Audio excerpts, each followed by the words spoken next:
This is Tiff from the Tiffany Micah podcast, and welcome to today's episode. I've got a question for you, and you've probably seen the title. What drives you? Why do you want to succeed? And that's what I want to know. I want to know what drives you, and why do you want to succeed? What is the reason behind why you really want to succeed? Why do you want to do so well in your sport? If you're an entrepreneur or business person, why do you want to do so well in that? But we want to succeed for lots of reasons, don't we? So we want to be number one in our sport. I know I did. We want to be liked by others. We want to be respected by others. We want to be accepted by others. We want to be rich and wealthy, have all the houses and the cars. We want to have that lifestyle, right? Traveling the world, playing the sport that we love. Who wouldn't want to do that? We want to succeed for our family, like our parents, or for our friends. But if we really think about it, why is it that we want to succeed? And I'm going to share with you why I want to succeed and what drives me now, just so that you can have something to relate to, and then we'll be looking at you. So for me right now, this is different from when I was growing up, but for me right now, what drives me is my two nieces. I have two beautiful nieces, Evelyn, she's 11, and Lillian, she's 7. Love them dearly, like they're my own kids. I will do anything for them. And the reason that why I do what I do is because I want to show them that if they believe in themselves and if they're comfortable with who they are, they can achieve anything that they want. And I want to show them that I'm mentally strong and I'm mentally tough so that they can be mentally strong and mentally tough. So that they can have someone to turn to when they're excited about stuff and share it. And if they're disappointed and upset about something, they've got someone that'll listen and be there for them, right? That's what drives me to do what I do. And if I can show them how important it is to their absolute core, that if they believe in themselves and they believe that they are deserving, they believe that they are worthy, they believe that they are good enough to do anything and everything that they want in their life, that they are 100% comfortable in their skin, then I've achieved my goal for them. That's what I want for them. I want nothing more than that. I want them to feel that they deserve, they're worthy, they're good enough, they're so comfortable in the skin, they're so comfortable with who they are. That's all I want for them. And why do I want that? And that's what I want for you too. But why do I want that for them? Because when I was growing up, I didn't feel that way. I didn't feel that I was deserving. I didn't feel that I was worthy. I didn't feel that I was good enough. I even thought I was dumb. And I've shared that before. But that was my perception, right? These are perceptions. This is how we interpret things. I wanted to be the number one tennis player in the world. I wanted to be the best, right? I had the ability. I knew I had the ability to do it. My mum kept saying, you have so much potential. My coach said, you have so much potential. Everyone said, you have so much potential. But I had all these feelings, especially as I was getting older. I was having all these feelings of, I'm not good enough. I'm not worthy. I'm not deserving. I'm dumb. And that was because of the perceptions that I had. It was what I believed, what I was going through, right?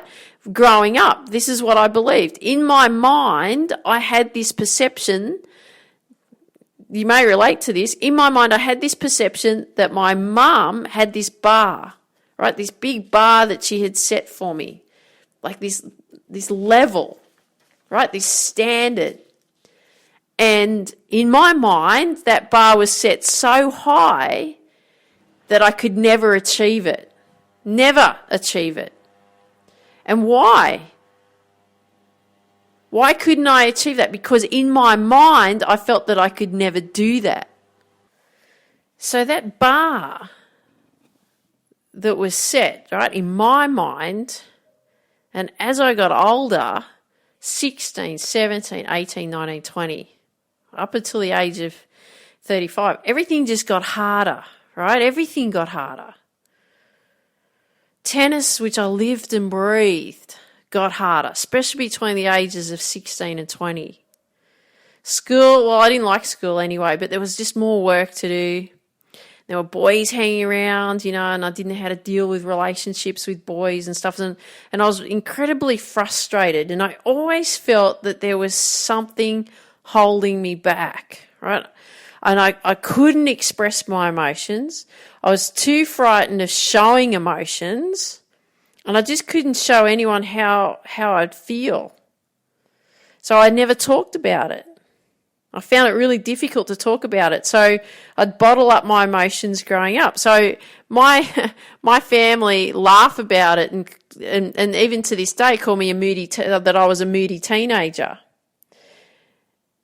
And I actually wasn't a moody teenager. I just didn't know how to express myself. I didn't know how to express my emotions. I didn't know how to show my emotions. I couldn't let anyone know how I felt,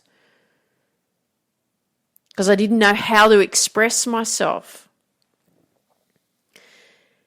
And then so much so, and there was boys that came along, 16, 17, and they were lovely guys, and I pushed them away. Because I didn't think I was worthy. I didn't think that I was worthy of being loved. I didn't think I was worthy of being liked. I didn't think I was good enough, right? So I pushed them away. So as tennis progressed, as I progressed through tennis, wanting to be the professional tennis player I wanted to be, wanting to be the professional athlete I wanted to be, I got worse in performance. I worked harder and harder and harder, and I just worked hard as I could. But I would perform bad. So I'll go and train harder. And then I'd perform bad. Okay, that's okay. I'll go and train harder. And why? Why would I perform bad? Because during performance, when I was competing in competitions, in tournaments, I didn't think I deserved to win. I didn't think I was good enough to win. And I remember playing this one particular game, and it stands out incredibly, and I talk about it in a lot of detail in my upcoming book. And I talked about when I was 19 and I played the worst game of tennis that I believe that I had ever played in my life. That's what it felt like at the time. And I was playing this tournament, and I was just not there. I was worried about what other people thought of me. I didn't think I was good enough. I was playing in this academy. I was with this academy in training. I'd finished school. I was at this academy up in Brisbane. We were training all the time. And I had to play this really good Aussie player that had a ranking, and I got absolutely smashed. Absolutely smashed. And I had all these emotions. They just kept coming up. Oh, I'm not good enough. I look like an idiot. I'm embarrassing myself. I lost devastatingly. Right, 6-love, absolutely got hammered, ran behind the clubhouse, bawled my eyes out. I was 19. But why was I going through all of this? Because I want you to be thinking about yourself. Why was I going through all of this then? Because somewhere along the line, when I was a kid under the age of 7 or under, I made a decision of what I observed in that time between the ages of 0 and 7 years old. And my assumptions, my perceptions was that I wasn't good enough and I didn't deserve it. You've probably heard about me building belief in you, an episode that I recorded recently. I was talking about what Dr. Bruce Lipton was talking about, the biology of belief. We are so sponges from the age of 0 to 7. So our subconscious mind is in a hypnotic state, so to speak, but we're in observation mode. That's why what they say about the kids are like sponges. We absorb everything. So when I look back and I go, okay, what are some reasons that I didn't think I was good enough or I didn't deserve it? My dad's mum. Right, we never had a great relationship with my dad's mum. She grew up during World War II, born in Poland, grew up in Poland. There's a lot of stuff that went on there. We don't know the detail, but she came out to Australia with my dad when he was little. My mum and my dad's mum didn't get along. She didn't like my mum for whatever reason. I don't know. Dad had a tough time with her growing up. There's a lot of things going on there. But my grandmother didn't accept us. She only had 2 grandchildren, myself and my sister. That could have been a reason. I could have I'm not good enough. I'm not good enough for my grandmother. Right? I'm not worthy of my grandmother's love. And my other grandmother, my mum's mum, who we had a wonderful relationship with, but she would say to my mum growing up, and I probably picked that up along the way, observed it, and she would say to my mum, Judith, it's not for the likes of us. Well, what does that mean? That what, we're not good enough? That we don't deserve it? Possibly I absorbed that. She may have brought that up when I was a kid. Then my sister came along. So there's 22 months difference between my sister. I'm the elder sister.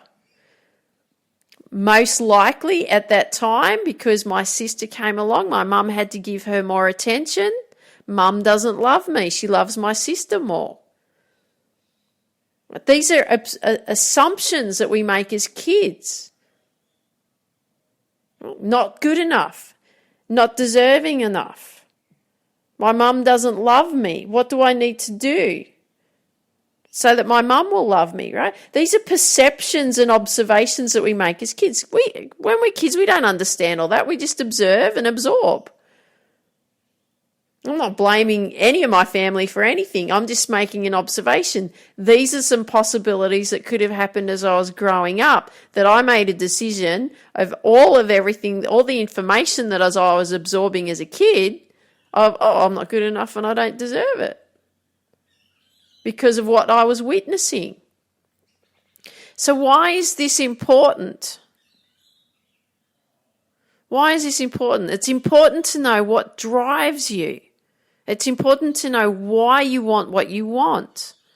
Because if I look at between the ages of 20 to 33 especially, or actually it's really 20 to 36, I attracted the wrong men in my life. Controlling, treated me like absolute crap. And I allowed it. Why? Because I kept beating myself up about being a failure because I didn't achieve my tennis dream. Because I knew that I wasn't good enough inside, right? That's what I felt. I didn't feel like I deserved anything. So in that time though, even though that was my deep-seated belief, right? What I learnt growing up, in that time, I kept trying to prove that I was good enough. That's why I kept pushing harder and harder, but I'd always fall short. I'd always get to a point, and you may be feeling this too. I'd always say, I can always get to a certain level and that's it. I just can't break through. I remember myself saying that. I've said it recently, like 12 months ago. I always seem to get to a certain level and I can't push through no longer, right? But at that time, that's what I would say. And so when I felt like I kept pushing harder and harder and always fall short, I'd say, see, Tiff? See, told you, you're not good enough. So like I said, I always felt like there was a barrier.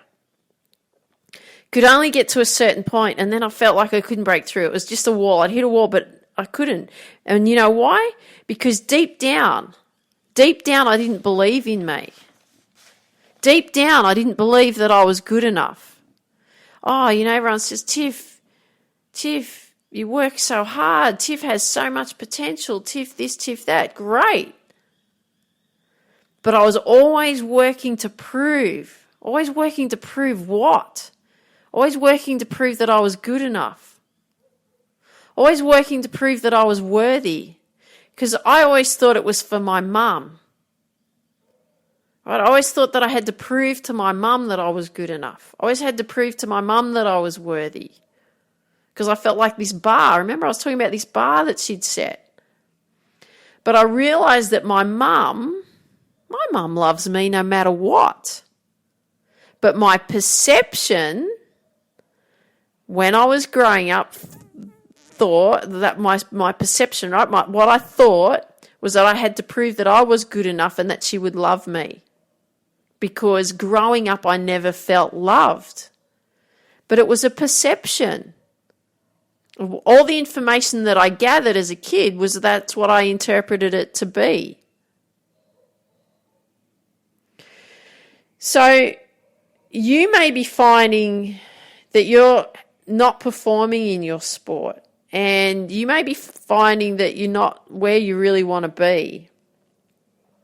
And there's going to be reasons, or a combination of reasons, deep-seated reasons, why you're being held back from really getting through to where you want to go.